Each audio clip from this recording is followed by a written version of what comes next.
ବନ୍ୟାର ଚଳିତ ବନ୍ୟାର ମୁକାବିଲା କରିବା ପାଇଁ 1000 କୋଟି ଟଙ୍କାର 10 ସୂତ୍ରୀ ସ୍ୱତନ୍ତ୍ର ପ୍ୟାକେଜ ମୁଁ ଆଜି ଘୋଷଣା କରିବା ପାଇଁ ଯାଉଛି।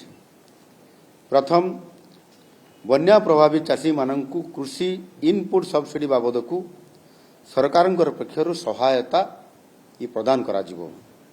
ଏଥିରେ 33% ଓ ତାଠାରୁ ଅଧିକ ଫସଲ କ୍ଷତି ହୋଇଥିବା କ୍ଷୁଦ୍ର ଏବଂ ନାମମାତ୍ର ଚାଷୀ ତାଙ୍କୁ ପ୍ରଥମରେ ଅଣ ଜଳସେଚିତ ଅଞ୍ଚଳରେ ହେକ୍ଟର ପିଛା 8500 ଟଙ୍କା ପ୍ରଦାନ କରାଯିବ ଏବଂ ଜଳସେଚିତ ଅଞ୍ଚଳରେ ହେକ୍ଟର ପିଛା 17000 ଟଙ୍କା ପ୍ରଦାନ କରାଯିବ ଏବଂ ସମସ୍ତ ପ୍ରକାରର ବାରମାସୀ ଫସଲ ପାଇଁ ବିଭିନ୍ନ ପ୍ରକାର ଯେଉଁ ବାରମାସୀ ଯେଉଁ ବିବିଧ ଫସଲ ଯେଉଁମାନେ କରୁଛନ୍ତି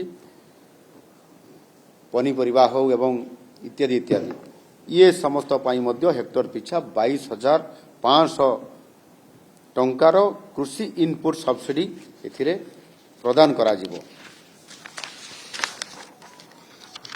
ଦ୍ୱିତୀୟରେ, କ୍ଷତିଗ୍ରସ୍ତ ଚାଷୀମାନଙ୍କୁ ବିଭିନ୍ନ ପ୍ରଜାତିର ଧାନ ଓ ଅଣଧାନ କହିଲେ ଯଥା ଗୋଟେ ଉଦାହରଣ ଦେଲେ ବିରି, ଏ ବର୍ଷା ଦିନ ଫସଲ ପରେ ପରବର୍ତ୍ତୀ ଫସଲ ଯେଉଁ ବିରି ଆସେ ଏ ବିହନ କିଣିବା ନିମନ୍ତେ ଆର୍ଥିକ ସହାୟତା ଡିବିଟି ମାଧ୍ୟମରେ ପ୍ରଦାନ କରାଯିବ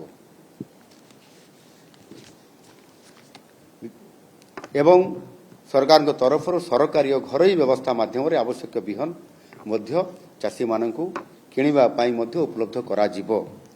ସେମାନଙ୍କୁ ଯେଉଁ ଡିବିଟି ମାଧ୍ୟମରେ ସିଧାସଳଖ ଆର୍ଥିକ ତାଙ୍କୁ ସହାୟତା ଦିଆଯିବ, ସେଥିରେ ସରକାରୀ ବିହନ ବାଛିକରି ବି ସେ କେଉଁ ସମୟରେ କେଉଁ ଏରିଆରେ କେତେ ଦିନ ଭିତରେ ଚାଷ ହେବ, ଚାଷୀ ଅଧିକ ଜ୍ଞାନୀ ଏବଂ ସେ ତାର ଅନୁଭବ ଅଛି। ସେଥିପାଇଁ ଆମେ ଡିବିଟି ମାଧ୍ୟମରେ ବିହନ ପାଇଁ ତାକୁ ଆମେ ଆର୍ଥିକ ସହାୟତା ଦେବା ସହିତ ଆମେ ମଧ୍ୟ ସରକାରଙ୍କ ତରଫରୁ ଯେଉଁ ବିହନମାନ ଆମେ ରଖିଛୁ ତାହା ମଧ୍ୟ ତାଙ୍କ ପାଖରେ ବା ସେ ଅଞ୍ଚଳରେ ଉପଲବ୍ଧ କରାଯିବ। ସିଏ ପ୍ରାଇଭେଟ୍ରୁ ବି ନେଇପାରିବ, ସରକାରୀ ସ୍ତର ନେଇପାରିବ। ଚାଷୀ ତାର ଇଚ୍ଛା ଅନୁସାରେ ଯେଉଁଟା ତାକୁ ସୁବିଧା ହେବ, କେଉଁଟା କଲେ ପୁନର୍ବାର ଚାଷୀ ତାର ଯେତିକି ଆଶା ରଖିଥିବ ଏ ବର୍ଷର କ୍ଷତି ନ ହୋଇକରି ମୁଁ ସେତିକି ଭରଣା କରିପାରିବି ଚାଷରେ, ତାହେଲେ ସେହି ଆଧାରରେ ମଧ୍ୟ ସେ କରିପାରିବ। ଏ କଥାକୁ ସରକାର ନିଷ୍ପତ୍ତି କରେଇକରି ଚାଷୀଙ୍କର ସୁବିଧା ପାଇଁ ତାକୁ ପର୍ଯ୍ୟାପ୍ତ ପ୍ରକାରର ସହଯୋଗ ଦେବା ପାଇଁ ମନସ୍ଥ କରିଛନ୍ତି। ତୃତୀୟରେ, କ୍ଷତିଗ୍ରସ୍ତ ଚାଷୀମାନଙ୍କୁ ମାଗଣାରେ ପନିପରିବା ମିନି କିଟ୍ ମଧ୍ୟ ପ୍ରଦାନ କରାଯିବ।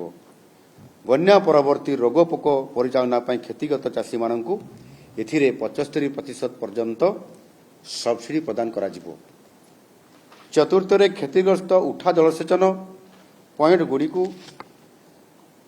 ଯୁଦ୍ଧକାଳୀନ ଭିତ୍ତିରେ ମରାମତି କରାଯିବା ପାଇଁ ଆର୍ଥିକ ସହାୟତା ଏଥିରେ ପ୍ରଦାନ କରାଯିବ। ତା ସହିତ ମଧ୍ୟ କେଉଁଠି ଯଦି ବଡ଼ ନଦୀବନ୍ଧ ଦ୍ୱାରା ସଂଲଗ୍ନ ହୋଇଥିବା କୌଣସି କେନାଲରେ ଯଦି ଘାଇ ସୃଷ୍ଟି ହୋଇଥିବ ଏବଂ ଯାହା ବି ଜଳସେଚନ ପାଇଁ ଯେଉଁ ପରିସ୍ଥିତି ତିଆରି ହୋଇଥିବ, ଯେଉଁଠି ଅଭାବ ପରିଲକ୍ଷିତ ହେବ, ତାକୁ ରିଲିଫ୍ ଭିତରେ ଅନ୍ତର୍ଭୁକ୍ତ କରାଯାଇ ଯୁଦ୍ଧକାଳୀନ ଭିତରେ ତାହାର ମରାମତି କରି ତାକୁ ସଚଳକ୍ଷମ କରିବା ପାଇଁ ମଧ୍ୟ ସମ୍ପୂର୍ଣ୍ଣ ଭାବରେ ଚେଷ୍ଟା କରାଯିବ।